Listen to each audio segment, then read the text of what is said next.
మీ ఎలాంటి వ్యాపార ప్రకటనలకైనా వెంటనే మా ఛానల్ సంప్రదించండి. 2026 సంవత్సరం ఫిబ్రవరి నెల 9వ రాశి ధనస్సు రాశి. ఈ ధనస్సు రాశి ఎట్లా ఉందో చూద్దాం.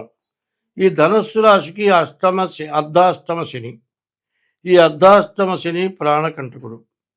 ఈ శని వల్ల చాలా ఇబ్బందులు, చాలా కష్టాలు, చాలా నష్టాలు బాగా ఎక్కువగా కనపడుతున్నాయి.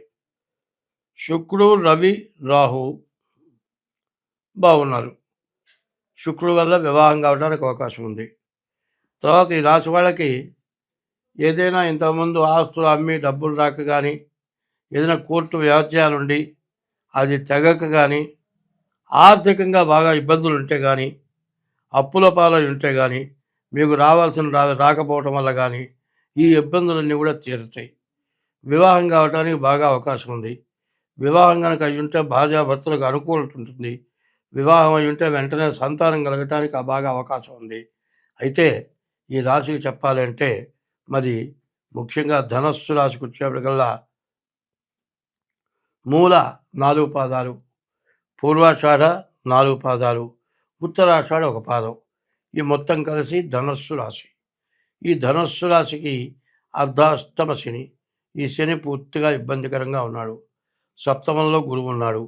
వివాహం కావడానికి అవకాశం ఉంది. కానీ అర్ధాష్టమ శని, ద్వితీయ కుజుడు, ఈ 2 గ్రహాల వల్ల వచ్చే ఇబ్బంది ఏంటంటే అనారోగ్యాలు రావడానికి, అనవసరమైన డబ్బులు ఖర్చు కావటానికి, యాక్సిడెంట్ అవటానికి, అనవసరమైన దండగమాల ఖర్చులు రావటానికి చాలా ఇబ్బందులుగా ఉన్నాయి.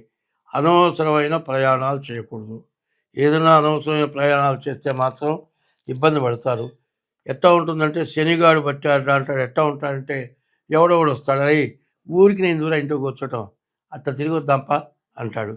వీడెంబడి పెట్టుకుపోతాడు. వాడికి ఏం దెబ్బ తగలదు, ఎవడో గుద్దుతాడు, నీ కాలు వచ్చి ఎరుగుతుంది.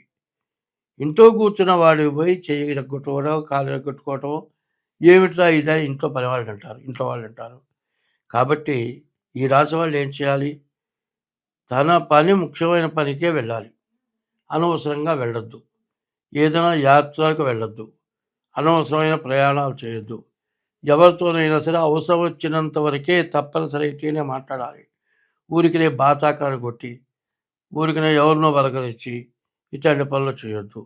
ఎట్లా ఉంటుందంటే ఆడ మనిషినైనా సరే బాగా పరిచయం మనిషి, ఇదివరకు నువ్వు మాట్లాడుతున్న మనిషితో కూడా పలకరిస్తే, ఎదురా నీకేం కావాలరా, నువ్వెవరా నన్ను పలకరిస్తావని ఎదురు తిరిగి తన్నే పరిస్థితి వస్తుంది.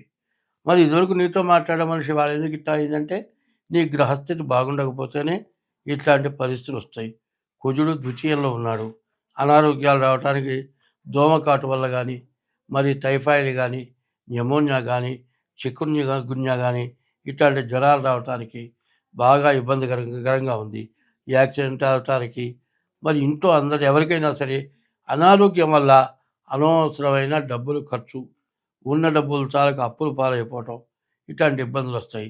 ఇట్లాంటి ఇబ్బందుల టైంలో డబ్బులు దొరక్కపోతే ఎక్కువ వడ్డీలకి స్వాధీనపు తాకట్లు కనుక ఆస్తులు పెడితే మీ ఆస్తులు తిరిగి రావు. కానీ ఇప్పుడున్న పొజిషన్ ఏంటంటే ఇంతకుముందు రాని డబ్బులు కూడా రావటానికి మంచి అవకాశం ఉంది. శుక్రుడు బాగున్నాడు, రవి బాగున్నాడు, రాహు బాగున్నాడు.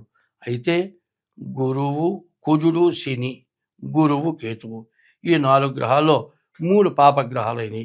ఈ పాపగ్రహాల బలం ఎక్కువగా ఉంది. నలుగురు మంచివాళ్లలో ఒక్క దుర్మార్గుడు వస్తే ఈ నలుగురిని కూడా ఏదైనా చేయగలడు. దుర్మార్గుడిని నలుగురు కలిసి కూడా ఏం చేయలేరు. దుర్మార్గుడిని నలుగురు విడివిడిగా కూడా ఏమీ చేయలేరు. అట్లాంటి కష్టదశ అయిన టైము. కాబట్టి ఈ రాశి ఎట్లా వచ్చిందో చెప్పా కదా. ఈ ధనుస్సు రాశికి మూలా నక్షత్రం 4 పాదాలు, పూర్వాషాఢ నక్షత్రం 4 పాదాలు, ఉత్తరాషాఢ నక్షత్రం 1 పాదం, ఈ 9 పాదాలు కలిసి నక్షత్రం మూల, పూర్వాషాఢ, ఉత్తరాషాఢ, ఈ 3 నక్షత్రాలు కలిసి ధనస్సు రాశి అయింది. మీరేదో ఇష్టం వచ్చిన పేరు పెట్టి నాది ధనుస్సు రాశి అంటే అది జరగదు. ఎందుకంటే నువ్వు అనుకుంటానే పనికి వస్తుంది, కానీ నీది కరెక్ట్గా ధనుస్సు రాశి మాత్రం కాదు. ఏమంటే నాకు డేట్ ఆఫ్ బర్త్ లేదండి అంటే, డేట్ ఆఫ్ బర్త్ లేకపోతే హస్త సాముద్రిక ద్వారానైనా సరే మీ జాతకం చూసుకొని నీ రాశి ఏది, నీ లగ్నం ఏంటి అన్నీ కూడా వివరంగా చూసుకుంటే నీ జాతకం ఎప్పుడైనా మంచి కానీ చెడు కానీ తెలుసుకుంటానికి నీకు అవకాశం ఉంటుంది.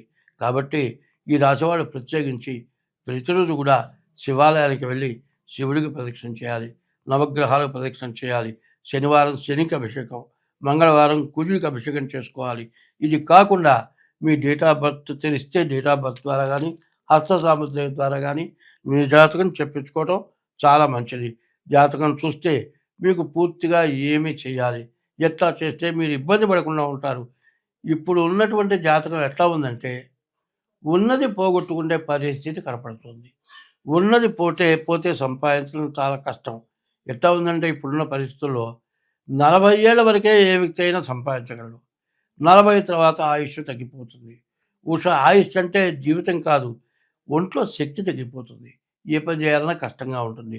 40 వరకు హుషారుగా ఏదైనా పని చేస్తారు. 40 వరకు బాగా సంపాదిస్తారు.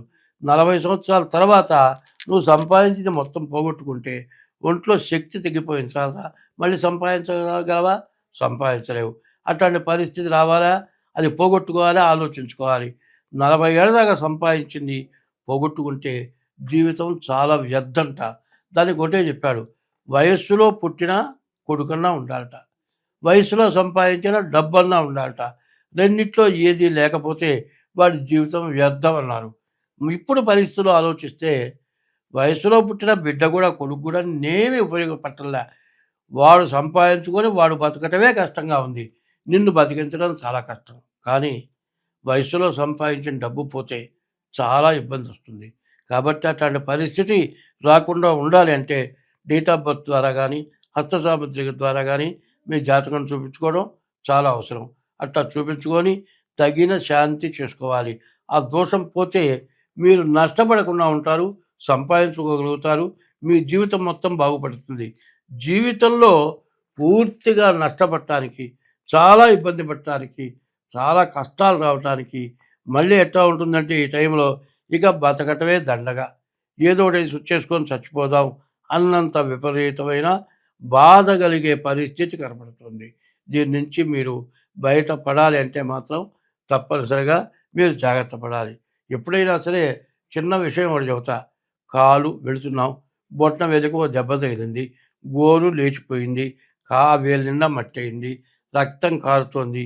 ఈ గోరు మళ్ళీ తిరిగి రావాలంటే ఈ గోరు ఊడిపోయి కొత్త గోరు రావాలి. ఇది వచ్చేప్పటికి 6 నెలలు పడుతుంది. ఈ లోపల పుండు మానాలి అంటే సెప్టిక్ కాకుండా ఇంజెక్షన్ చేయించుకోవాలి, దాన్ని కట్టాలి. జాగ్రత్తగా వేలు రోజు కాళ్ళు కడుక్కుంటే తడుస్తుంది. మట్టి నేలలో పోతే మట్టి అంటుతుంది. ఇదంతా దెబ్బ తగలకుండా జాగ్రత్తగా చూసుకుంటేనే వేలు వల్ల శరీరం మొత్తం దెబ్బతింటుంది. అట్లాగే పూజ శనుల వల్ల నీ జీవితమే దెబ్బతినే లక్షణం ఉంది. కాబట్టి ఎంత జాగ్రత్త పడితే అంత మంచిది. స్వస్తి.